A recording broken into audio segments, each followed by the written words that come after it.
In part 1 of this series, I explored the KARAZHAN crypts, Newman's Landing, Old Ironforge, Mount Hyjal, and the Wetlands farm. I had the opportunity to explore more places that are considered to be hidden or secret areas that I've never been to in the WoW Classic Beta. By no means are these new discoveries. These places have been visited many times by other curious adventurers. For me, it was more about personal discovery and seeing these things firsthand for myself. I've provided timestamps in the description below the video, so feel free to skip ahead to whichever area suits your interest. Badlands Crypts. Did you know that there's a mysterious crypt in the Badlands? Alru, a fellow explorer from the Classic Beta, brought this to my attention. It's located southeast of Hammertoe's dig site, above the hill behind the NPC Sigrun Ironbrew. There's no fancy way of getting in, you just have to know where the entrance is.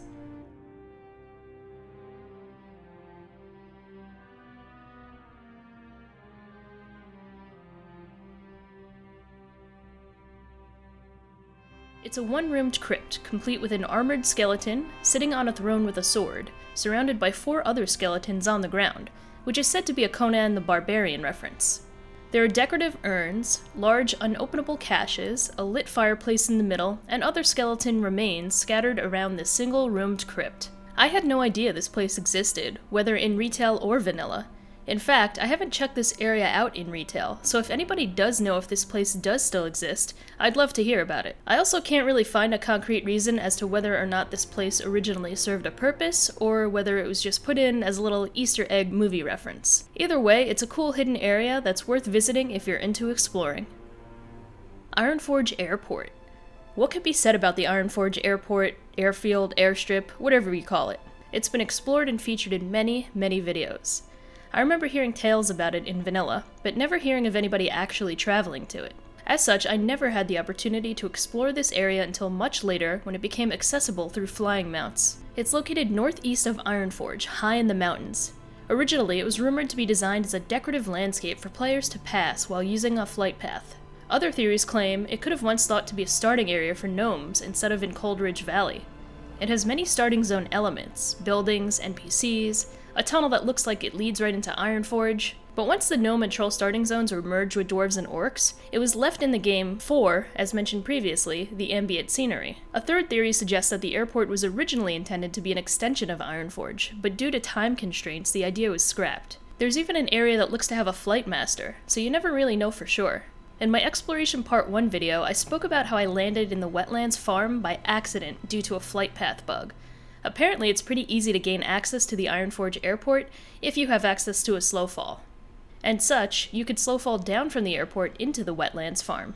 Either way, knowing the 3 main theories as to why this place exists is really intriguing, especially once you explore the area and see all the unfinished designs. What do you guys think the original plan for the Ironforge airport really was?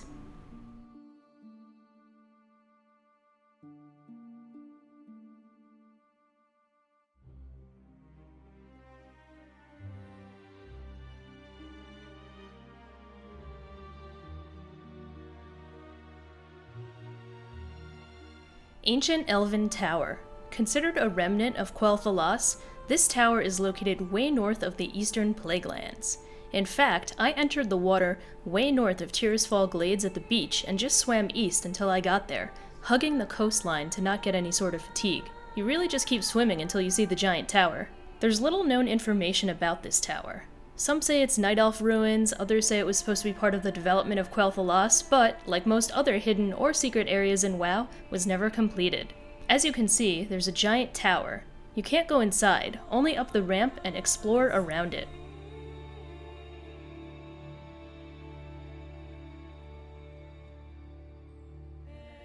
There are other ruins located on the land too, and a nice little dock, which I fished off of to see what I could catch. I fished up a plated armorfish, which was actually a fish I'd never heard of before.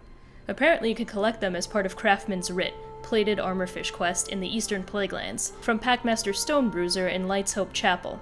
I always like to fish in the areas that I explore just to see what I could find. For example, I tried fishing in Mount Hyjal, but was unsuccessful as it kept telling me there were no fish. Either way, I think this is a really neat, hidden, cozy area that not many people will travel to. Perhaps a good area for some RPing or a dueling tournament. Guild meeting? Who knows? But not too hard to get to if you don't mind swimming, and definitely worth checking out. Caverns of Time. Like the Ironforge airport, what really could be said about the Caverns of Time? In all of its mystique and beauty, it amazes me that this area existed in vanilla WoW, but was never used until the next expansion. Could you imagine what it must have been like for the first person to discover this area? It's located in Tanaris, and acts as a crossroads for various timelines to intersect. Nozdormu and the Bronze Dragonflight take residence in these caverns, and as such, guard the entrance. The caverns are filled with sands, ruins, and really interesting relics scattered around. If you look up, you'll see a flowing cosmos of bright colors, and in the middle, a giant hourglass that appears to be endless. As we know, the caverns end up containing several instances that span different timelines, but I must say, it's great that this area, unlike other hidden or mysterious places in vanilla, wasn't scrapped or forgotten about, but actually used for later content. All of the passageways and tunnels that lead to the future instances are in place, so you could tell that even early on, this place was intended to hold various channels to instances, raids, and other content. What are your thoughts on the Caverns of Time? Did you ever get a chance to visit it back in vanilla? Some theorize that a lot of these old locations would be closed off in Classic, as they serve no true purpose until later on. But if the devs are trying to focus on that true, as authentic as possible experience, could it be they'll leave these places as they were? So far in the beta, they are still accessible. Which brings me to the 5th location in this video. Above and under Stormwind. Alright, so I've heard about a lot of people traveling underneath Stormwind, but did you know that you could also travel above it too? I never actually tried this myself, and for the record, I won't be attempting this once Classic launches. I explored these areas on the beta because, well, it was a beta. Its purpose is to be explored, tested, and have its limits pushed. I don't know if gaining access to these areas are considered exploits, but like I said, not gonna try once the real game launches. That being said, let's check it out. First, we went above Stormwind, and by that I mean, there's some sort of invisible landing area just outside the Mage Tower. It took us a bit of time to find the right jump angle and area to land, but once we made it, you could literally just ride your mount above Stormwind, almost like flying. This kinda tripped me out a bit, and that wasn't the end of it. I was then shown how to travel underneath Stormwind. Going above Stormwind was one thing, and then traveling underneath the city was quite an experience too. It looks like a barren wasteland. There's all these huge areas of undeveloped land, and even a giant pit of nothingness that I was told to jump down. Could you imagine the first person brave enough to jump into this giant black hole? Funny enough, it landed us back in the Wizard Sanctum. It's very interesting that you could mount up and ride around too. Either way, it kind of freaked me out at the same time seeing the town from underneath. Dancing Troll Village. Apparently it has a name, Shatterspear Vale, but only became an accessible subzone of Darkshore in Cataclysm. It's a pretty nice-sized village with a large lake in the middle. There's also a cave with some stone tablets inside, a waterfall, and various huts scattered about with wooden bridges too. Many of the trolls are gathered up in one area, dancing to the beat of more trolls banging on large drums. Also, a Tauren head could be seen hanging by a rope near the dancers. The trolls in the area range from levels 52 to 58, and are friendly to Horde players and neutral to Alliance. In Classic, it's visible from a flight path when traveling to or from Nighthaven and Moonglade. I've seen videos of Alliance mages using this area as an AoE grinding spot, as the mobs could give you experience and loot. It could be a really good spot, seeing as all the dancing trolls are grouped up close together. But don't take my word for it though, because I've also heard that the experience and the loot that they yield had been nerfed. And I didn't get a chance to test this out for myself on the beta. So what was the purpose of the Dancing Troll Village in vanilla WoW? From what I've heard, the origin is similar to that of the Ironforge airport.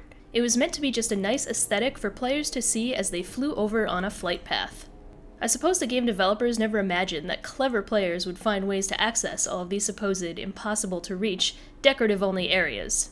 And, as I mentioned earlier, I did try fishing in this area and got some Darkshore groupers for those who were curious. Overall, this was one of the more fun places for me to visit. I actually never knew this place existed until recently, so it was definitely nice to be able to explore it. So as I stated earlier, will access to these areas remain as they are? Do you think any of these are considered exploits or bannable offenses? Slap on the wrist, maybe? In going through old forum posts and sites, apparently GMs used to kick people out of these areas, but as the years have gone on, ceased to do so. Alright, and as a bonus, I decided to add this in last minute. You can't ask me how I got here because I have no idea. It included a lot of really difficult jumps. So many that my noob butt had to get summoned. Twice. And as for the route, I think if you do some Google or YouTube searching around, you could find others who have done this in the past that can probably explain it way better than I can. I didn't quite know what to expect when asked if I wanted to go to Thrall's chamber, but quite literally, that's where we ended up. After a series of really odd jumps and falling, again, I don't know how people figure these things out, we made it to the hut above Thrall's chamber in Orgrimmar. After one more final fall, we landed on one of the overhangs inside. To no one's surprise, Thrall did not like this. He immediately targeted us but was unable to attack. The guard started going crazy too. If you stand in a certain spot, you could get sniped down. Eventually, the horde caught onto us and started trying to snipe us as well. Melee couldn't do much, but ranged, definitely. And that's eventually how I got killed, by Vol'jin. It happened so quickly that I had to check the combat log to see what went on. But, similar to the previous section of this video with Stormwind, this is something that I'm definitely not going to attempt once Classic launches. It's interesting that this is still doable, after all these years, in the recreated WoW Classic. But once it launches, I'll be more interested in leveling and gearing my characters and probably won't have much time for exploration.